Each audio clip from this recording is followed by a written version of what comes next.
Force Touch has already been unveiled in the Apple Watch and the MacBook trackpad, and it's a heavily rumoured feature for the iPhone 7. It detects finger movements and distinguishes between hard and soft taps. I mean, anyone can do that, frankly.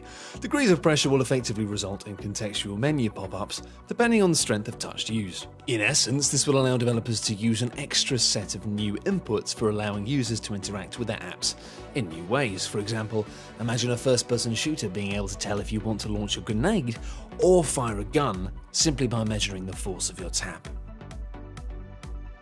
Given that Apple rarely upgrades their tech in ways that Samsung and other companies tend to, holographic projections for the iPhone 7 probably won't happen. I mean, maybe it'll happen for the iPhone 43s, but not for the next major iPhone.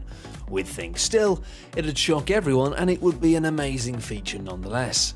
The ability to turn your iPhone into what would essentially amount to a tablet workstation would be a game changer, especially in the stagnated smartphone market.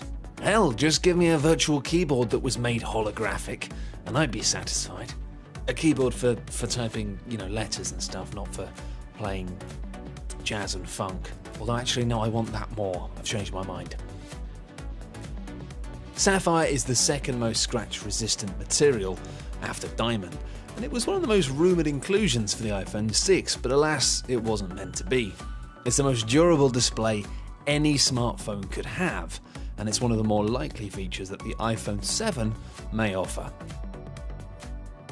The iPhone 7 may very well feature a 3D display, according to reports which claim that Apple's supply chain partner TPK is working on a project that relates to naked eye 3D screen. In other words, a 3D screen that doesn't require glasses to see, like the Nintendo 3DS.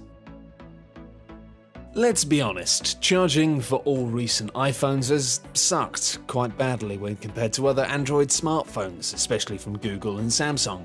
Apple manages to make each new iPhone slimmer while equipping it with a faster processor and a graphics chip to also improve on battery life. The iPhone 6 was originally rumoured to have a front display made from sapphire glass, which would have made it possible to use it as a solar collector. This would allow you to put your phone into charge mode throughout the day.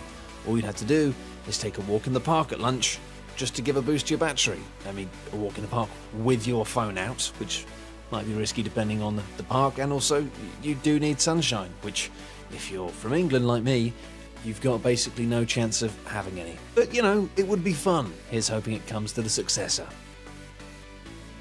Another feature we'd like to see in the iPhone 7 is the device being waterproof. Apple has already emphasised health-related functionality in its mobile devices going forward, and it would be a logical move for the smartphone, enabling athletes to utilise it while swimming, etc.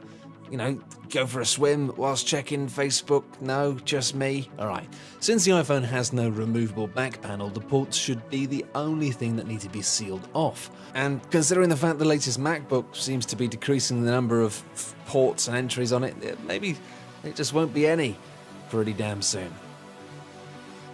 It's kind of annoying that Apple have never really upgraded the iPhone screen in terms of keeping up with the latest technology. With the iPhone 7, we're expecting the company to deliver a possible 4K iPhone 7 Plus phablet, or at the very least a Quad HD iPhone 7 Plus and a Full HD iPhone 7. It all sounds like absolute nonsense to me, but they'll probably do that, one of those things. Whoa, technology. What is this? The 1990s? Are we all back in the 1990s? Why haven't we got wireless stuff going? Wireless everything. Wireless energy, wireless happiness. Anyway, while basically every other smartphone in the world offers wireless charging, iPhone users have never experienced it. Well, not without, big clunky add-ons anyway. The technology has come a long way in the past few years, and Apple, a company that has over $100 billion in the bank, should ideally invest in a now common feature that you see in many kinds of phones.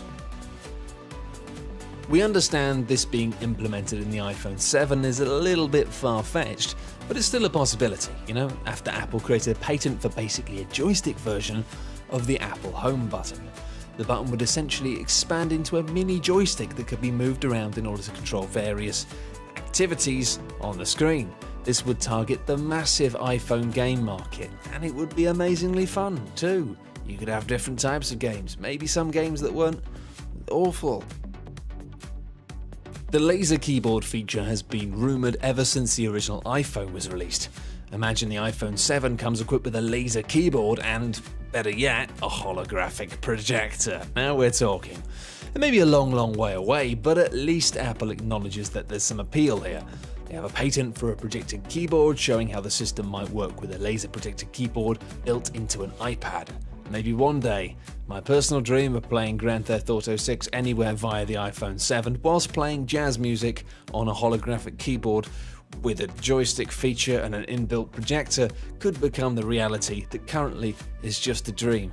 But knowing Apple and the fact that that's kind of ridiculous, probably not.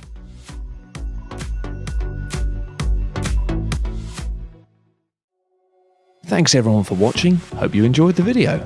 For more top 10 lists, be sure to subscribe by clicking on the button that you can see now.